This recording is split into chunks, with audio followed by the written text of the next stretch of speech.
নমস্কার, সুপ্রিয় দর্শক। আশা করি আপনারা সবাই ভালো আছেন, সুস্থ আছেন। আজকে ছাদ বাগানে আরেকটি ভিডিও নিয়ে এলাম। সেটা হচ্ছে পেয়ারার ভিডিও। আমরা সবাই মোটামুটি এই ফলটাকে অর্থাৎ পেয়ারাকে ভীষণই ভালোবাসি এবং সেই ফল যদি ছাদে নিজের ছোট্ট টবে যদি করা যায় তাহলে তো আর কোনো কথাই নেই। কিন্তু কি পেয়ারা লাগাবেন বা কি পেয়ারা লাগালে ভালো হবে বা আপনার মনের মতন হবে বা আপনি অল টাইম অর্থাৎ সারা বছর আপনি ফলটা খেতে পারবেন বা আপনার যখন প্রয়োজন আপনি তখন আপনার প্রিয় লোককে খাওয়াতেও পারবেন।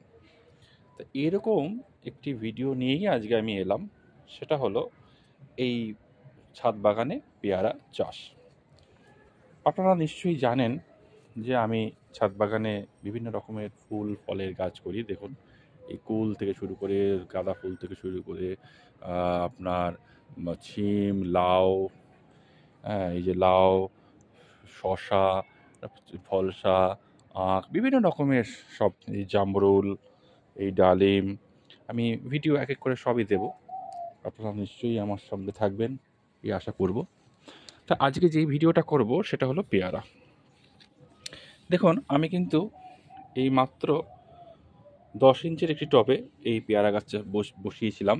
এটা আমি জাস্ট নার্সারি থেকে এনেই বসিয়েছি এবং এটির বয়স আনুমানিক মোটামুটি 3 থেকে 4 মাস এবং গাছটি এনে বসাবার সঙ্গে সঙ্গেই ফুল দিয়ে দিয়েছিল।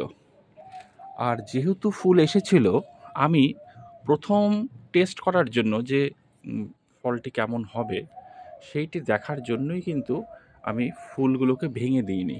নাহলে সাধারণত আমি ফল গাছ আনার পর আমি কিন্তু ফুল ভেঙে দিই, অর্থাৎ যাতে গাছটা একটু বড় হতে পারে বা বেড়ে উঠতে পারে, অর্থাৎ একটি ফল দেওয়ার উপযোগী হয়ে উঠতে পারে।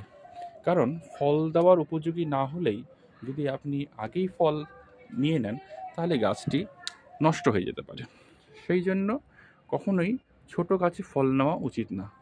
যেমন এই দেখুন, আমার ছোট্ট একটি গাছে মানে 5 ইঞ্চি গাছ হবে, তাতেই কিন্তু ফুল চলে এসছে। এটা হলো সবেদার গাছ।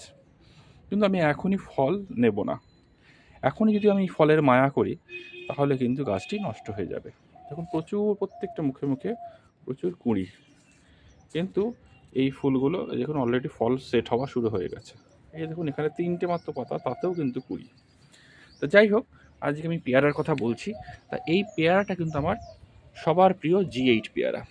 তো এই পেয়ারাটা যেহেতু ছোট্ট একটি টবে লাগিয়েছিলাম এবং একদম প্রথমেই আপনার ফুল এসে গেছিলো, সেই জন্য আমার এখানে 3টে পেয়ারা ফুল এসেছিলো এবং 3টে ফুলেকেই আমি ফলে সেট করে নিয়েছি। দেখুন, এই একটি, আর এই একটি নিচে, এইখানে দুটো আছে, এই একটি আর এইখানে একটি, এই 3টে।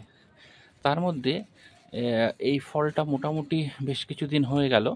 যখনই ফল মোটামুটি ধরুন 20 গ্রাম থেকে 30 গ্রাম হয়, তখনই কিন্তু নিয়ম প্লাস্টিক দিয়ে বেঁধে রাখার। প্লাস্টিক দিয়ে বেঁধে রাখলে সুবিধা যেটা হয়, আমরা যারা ছাদ বাগানি, যারা নিজেরা ফল খাবো, তারা কিন্তু কখনোই কীটনাশক প্রচুর পরিমাণে ব্যবহার করতে পছন্দ করি না বা করব না। কারণ যদি কীটনাশক দিয়ে ফল ফলাতে হয় তাহলে তো আমাদের বাজার থেকে কিনে খাওয়াই ভালো। দেখুন, গাছটির ফলটির রঙটা কি সুন্দর এসছে, অপূর্ব রং এসছে এবং এই হাড় একদম কিন্তু শক্ত, অর্থাৎ কিন্তু ফলটা খুব একটা বড় হয়নি। এটা আরও বড় হওয়ার কথা আমার ধারণা, যদিও আমি নার্সারি থেকে এনেছি এবং নার্সারিতে চট করে বিশ্বাস করা যায় না তাদের কথা, কারণ তারা অনেক রং চং মিশিয়ে বলে।